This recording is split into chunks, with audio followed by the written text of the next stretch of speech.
Herru, í lokin á fyrirsætunum, ég með eina hérna mannlíf, hún gömul, eða hún var í síðustu viku, sko.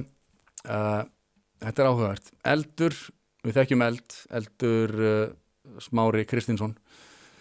Hann sagður hérna, halda fyrirlestur á ráðstefnu haturssamtaka. Þáttaka mín saman skildum mínum haft eftir honum. Brynjar Birgisson, blaðamaður mannlífs. Mjög sérstök skrúa, Brynjar Birgisson. Ég tekið eftir því svona á síðustunum mánuðum að Þekkja hann ágætlega, hann kvikmyndaskólanum, þetta alveg rétt kólað hjá þér, hann mjög sérstök skrúa. Ég bara búin að sjá mjög undarleg skrif frá honum. Já, hann líka eins og sé einhverju pathi að nýða eld, sko. Já, hann á fullu því. Já.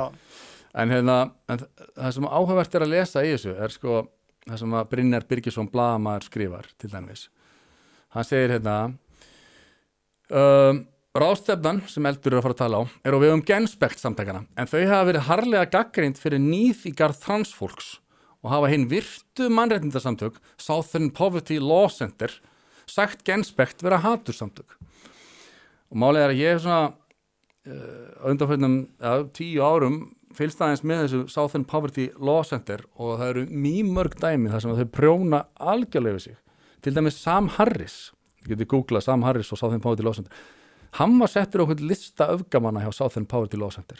Það var þá fyrir íslamahatur, íslamafóbíu, af því að hann var gagnrýna, Sam Harris gagnrýnir öll trúarbrögð. Majid Nawaz, sem fyrrum róttækur múslimi sem frá Egyptalandi, sem var í Muslim Brotherhood, eða bræðralagi múslima, sem öfgasamtök í Egyptalandi.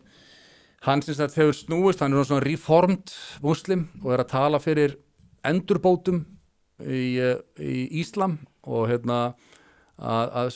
reyna að dempa niður ofsan og fá muslima til að láta af hryðjuverkum og heilugu stríði.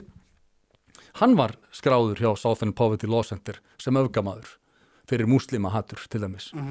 Sama með Ayaan Hirsi Ali, þekkir hana? Já. Baráttukona sem frá Sómalíu, minnum mig, sem kom til Vesturlanda, flúði, já, hún hafði lent í hræðilugum og var tekin og afskræmd á henni kynfærin og allt í nafni Íslam og hún svona mjög yfirveguð og skynsöm baráttukona fyrir bara vestrænum gildum og hefur talað gegn Íslam á þeim nótum og hún skráð sem öfgakona hjá Southern Poverty Law Center. Og Brynjar Birgisson, blaðamaður mannlífs, skrifar að hinn virtu mannréttindasamtök Southern Poverty Law Center hafi útkljáð það að Genspekt væri hatursamtök. Og málið að Genspekt þessi samtök segir grunngildi Genspekt eru 5. Í fyrsta lagi eru þau að einungis gagnreyndum meðferðum sé beitt og að rannsóknir standist kröfur vísindasamfélagsins í transmálefnum. Bara einungis gagnreyndum meðferðum sé beitt og þetta sé vísindaleg, það er fyrsta krafan. Í öðru lagi eru þetta ópólitísk samtök, óflokksbundin og í þriðja lagi hvetja þau til frjálsrar og opinberar umræðu þar sem fjölbreytileiki skoðana fær að njóta sín. Þau vilja sem sagt að það megi samtal og það sé hægt að ræða þessi transmál á opinberum vettvangi. Þau eru einnig á móti allri forræðishyggju og í 5. lagi verndun og upplýst samþykki lykilatriði í starfi Genspekt. Þetta nú öll öfgahyggjan. Þetta eru 5 gildin sem þau byggja á. Þetta eru ógeðsleg samtök. Og þetta alveg hræðileg blaðamennska. Já.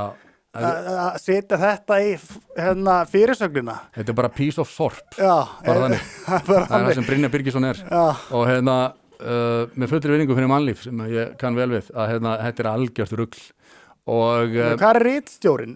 Okkur hann ekki já, ég setti þetta í gæsalappir bara give me a break sko. Það líka ég sá viðtal við það sem sagt bresk blaðakona á BBC, ég man ekki hvað heitir, sem var í viðtali hjá Trigonometry hún hefur skrifað stóra og mikla bók um þessi transmál Hún er fjallað þetta mikið, bæði í sjónvarpsþáttum BBC og líka í blaðgreinum. Hún gerði bók sem ótrúlega yfirveguð og hún sem sagt tekur út það sem kallað Tavistock skandallinn. Tavistock var sem sagt stærsta transklíningin í Bretlandi á sínum tíma og henni hefur verið lokað. Það kom í ljós að þetta var allt bara alveg brjálæðislegur aktivismi og öfgahyggja sem þar var. Og ég sá viðtalið hana og ég bara ég sagði við Eld, ég heyrði í Eldi stutt eftir ég sá það viðtalið, ég sagði, þessi kona, hún þetta taka hann til fyrirmyndar, hún svo yfirveguð, hún svo hófsöm, hún ekki með einar sleggjudóma neitt, hún bara nálgast málefnin af algjöru hlutlægni, hlutleysi og tala bara staðreyndir. Og þá sagði Eldur mér, já hún einmitt að tala þessi kona, hún að tala á ráðstefnunni hjá Genspekt í Portugal. Þannig að ég veit bara að aðrir spíkerar á þessari ráðstefnu, heldur en Eldur, eru til dæmis þessi kona og allt talum að þetta sé einhver haturssamkoma er þess vegna bara fyrir mér algjörlega þetta er bara áróður blaðamanns